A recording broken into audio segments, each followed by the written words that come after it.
Hello, guys. This is Andrew, and on my YouTube, I'm Skater Novus 91. On Snapchat, I'm Goku. And well, in this video, we're gonna be talking about a lot of stuff that I've been trying to handle right now. I drank some coffee to get the energy I needed to make these videos, and I noticed that I'm more sociable with coffee. I don't really need alcohol, I don't really need weed, but coffee doesn't speed up stuff for me. It just makes things more clear. I know I'm gonna have a crash, and I'm probably having a slight crash right now. Not necessarily because I just barely drank it, so I'm gonna take my time to talk and be a little bit more stern with what I'm saying. So there's this thing called hypergamy. On the woman's perspective, it's dating up, finding high quality men in their life with money, looks. It doesn't have to be just money. It could be looks, it could be personality, it could be humor, comedy, whatever is entertaining. Now, in this case, men in the red pill group really get annoyed out of that idea because they realize, what about all these men that are poor and don't have any people or women that is going to come in their life either? Well, the thing is that that's a problem we created ourselves in this culture, and we're not learning from it because we're not talking about it enough. Now, there is sort of not a gray area, but a place in between hypergamy and love where we can actually communicate with each other, and that is an area of relationship perspective, pseudo relationship perspective, which basically gives the opportunity for men to feel what hypergamy actually feels like, and for women to understand men's love, which is really not that certain or really not there altogether in this day and age. Now, I'm talking about that because it's very unique, very constructive, not very much like how different, like life coaches and people talk about how it should be chaotic and suspenseful. Well, I don't agree with that perspective. I don't necessarily think there should be a balance, and it shouldn't be chaotic. We should constructively do things together so we can learn from each other, grow, and not be so. See, I'm a lazy fuck. I don't do much around the day, but I love talking. I love talking about all these topics. I'm not very. I know I might seem too stern with what I'm talking about, but I don't know everything. I don't know exactly if what I'm saying is the actual, like, solidified, accurate perception, right? Now, I'm gonna keep it distant and focus on what I'm trying to say more because I'm getting a little bit excited. So, there's this idea of the male dominant hierarchy being alpha, beta, sigma, delta, all that stuff. Well, it's so arbitrary and so focused on the idealistic part of it that it doesn't really put it into fruition and focus. It would be really cool to think that way. You can feel like a fucking superhero in a way. All that sort of jazz, but that is not realistic. It's not realistic for men, not realistic for women. We, in a way, we must see the equality in each other. The equality between the jocks, the nerds, the the rom-com people, the the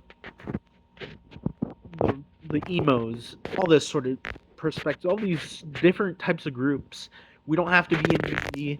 We need to see eye and eye and actually pay attention to each other. And I know not everyone's gonna have that perspective or see or feel that way with each other, but just pay attention to what that is in essence, how that feels, right? It feels as if we can play jokes with each other and not get offended as much. We can feel just different. And I'm not saying this from certain. Obviously, in different groups, you can talk with your friends, and if you don't feel comfortable with those other groups, you don't have to. But this is the thing here. There is absolutely nowhere to go. You will always be on Earth. Even when you're gone, you're still gonna be on Earth. Your dust's still gonna be here. So why not actually live every day not like it's last, not like it's the beginning, or not like we have so much time to ourselves, but actually hone in and focus on what's important in a different way, not in betterment, but in a different type of focus, a different type of flow. Not always getting in on the same flow, but actually having the ability to sort of pseudo like handle things in different areas. So that's what I'm saying for that.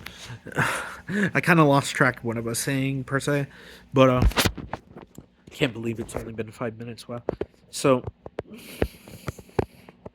this idea of understanding hypergamy from two different point of views really comes into focus. But you have to remember this.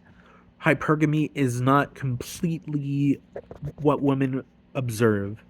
Completely not what all men observe, because there can be gay relationships with one side believing hypergamy, one side believing in the type of love that they feel. But you have to understand, women also have love, just not how men understand love. We can never understand each other exactly.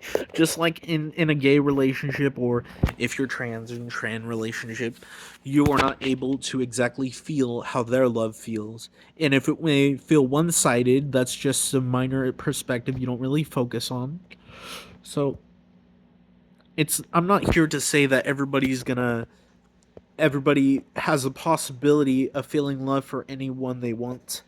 In a sense, sometimes it's really hard to feel the love you have for different people, but that love is consistent.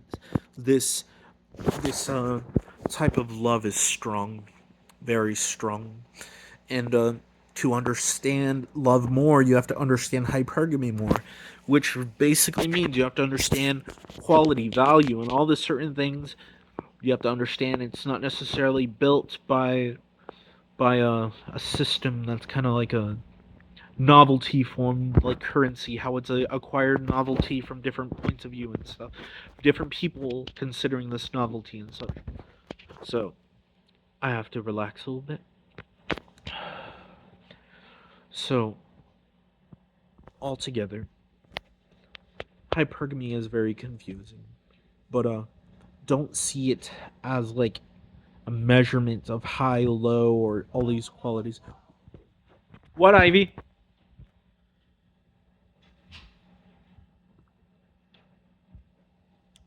Anyways, so just lost touch of what I was gonna say.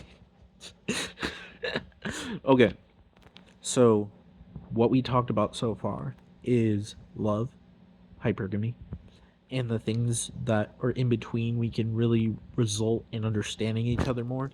But it's not just hypergamy, it's feminine archetypes that we are not aware of. Jungian will make woman ancient as fuck. But we're more in a modern time, and I'm not saying modern due to our tech, but due to our intuition, our strength and mentality, our ability to be very flexible and balanced and all this sort of stuff, able to live a life where we don't need to rely on deities or superstitions to live our life and all that. But this in certainly is a way there is a way to understand from both sides, not to be a centrist, because I don't think centrism is truly a thing, because it's not ingrained. The perspective is not ingrained, it is just being half-half in a way.